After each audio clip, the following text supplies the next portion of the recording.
Moving now to another big CNBC-TV 18 exclusive tonight. It looks like the entire noise over visas has not died down yet.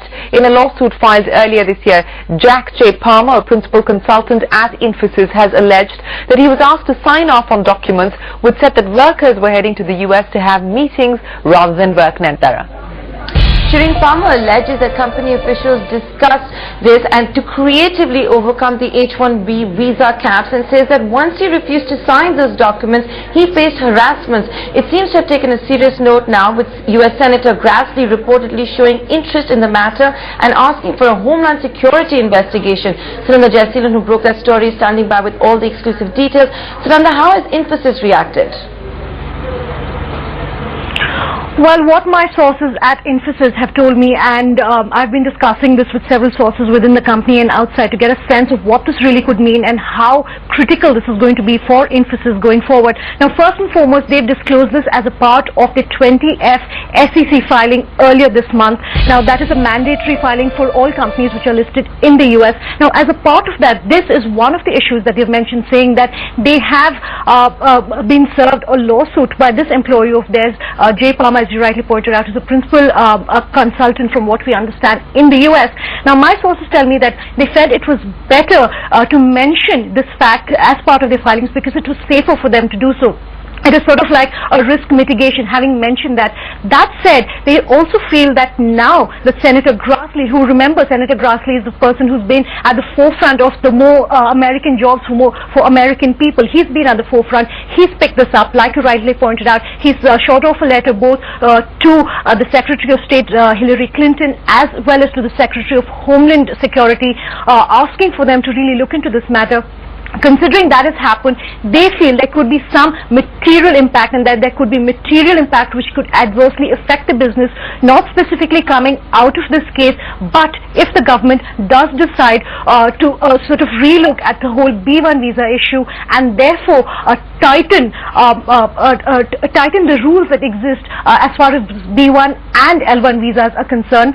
Now, I'd also like to quickly point out that companies like Infosys and other IT majors have a very small proportion of B1 visas. Infosys, for example, has only about 1.5% of its total visas which are filed as B1 visas, which are temporary business short-term visas, as opposed to the entire H-1B visa cap. And therefore, sources tell me it's very difficult really to misuse that. They have that entire H-1B visa quota to fill, and say that there is no need really for them to be misusing that B1B visa cap.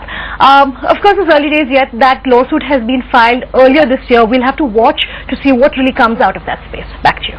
All right, Sunanda, hang in there. Let's go across and try and get in some perspective on this from an industry point of view. Nasscom, we understand, says the parameters governing B1 visas are not clearly defined, and this is an area it's been working on with the US Embassy. Nasscom hopes to have a comprehensive framework in place. Ameet Nivsarkar, the Vice President at Nasscom, joins us now to discuss this very issue. Ameet, many thanks for joining us on CNBC-TV 18. I want to ask you to comment specifically on the case of Infosys, because that is, of course, a specific instance. But we understand that Nasscom has raised this issue of B1 visas with the US government. What exactly are your apprehensions and reservations, and these allegations that are being made that Indian companies are misusing the B1 visa route? How do you respond to those? Thanks, Shireen. I think just to take a step back, there are three different visa categories that companies use, and these are not just Indian companies, but all multinationals and companies whoever work in the US use for their business purposes. The first is the H1, which is well documented. The L1 is an intra-corporate transferee route which companies use, and the last is the B1. Now, the B1 is typically used for a short-term business purposes. What is permitted on the B1 is knowledge transfer, conducting meetings, creating sales presentations, as well as negotiations for sales contracts, attending conferences, etc. Sometimes what happens is that the interpretation which is taken by the visa officer versus the interpretation which is taken by the employee differs. So if somebody says, I'm going for a conference and am I going to work there? Yes, I mean that is work, but the visa officer may take this as work defined by the H1B or the L1, and that's why the issue may arise. So we are working with the US Embassy to clarify these and see if there's a do's and don'ts document and a guideline that can be released which will give more clarity to the companies. Right, Ameet, this is Sunanda joining you now from Bangalore. If I can first ask you, why has it taken so long for the authorities to really sort of wake up and realize that there has to be more clarity, not just with regards to the B1 visa, but also L1 visa, and the entire framework has to be looked at? See, the application of this particular visa, the B1 as well as the L1, is quite vast. So it's not just technology companies which use them, though they are the majority users in many cases. It is used by doctors, health professionals, by supermodels from Brazil. A whole host of sectors use them. So the definitions by law are extremely broad, so that all of them can be covered, which works well for companies.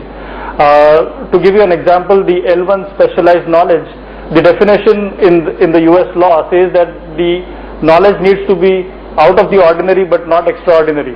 Now, how does one interpret it? What we've seen happen is that typically in times of booming trade, when everything is going well, the interpretation is quite liberal.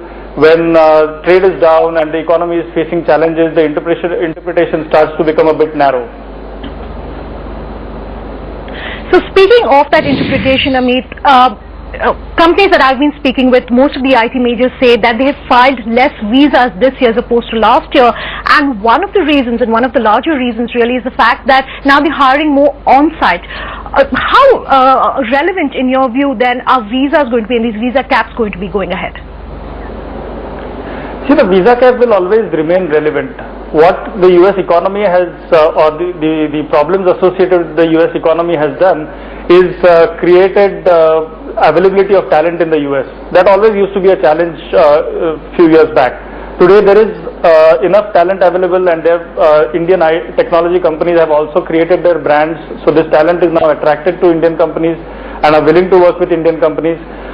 So local and on-site hiring has increased, and that's a very, very good step, because it is a step in the right direction for the industry. But the visa actually works in a slightly more different manner, because in an on-site offshore delivery model that most companies embrace, the person who has been developing the software, say in Bangalore or Chennai, needs to be present at the client side to deploy it and test it, and that's where the visa comes in. It's not a question of on-site hiring versus visas. It both have to work hand in hand. All right, Ameet, a final question. This is one instance where Infosys has been taken to court in the US. Are you worried and apprehensive at Nasscom that we're probably going to see a flurry of such allegations and lawsuits?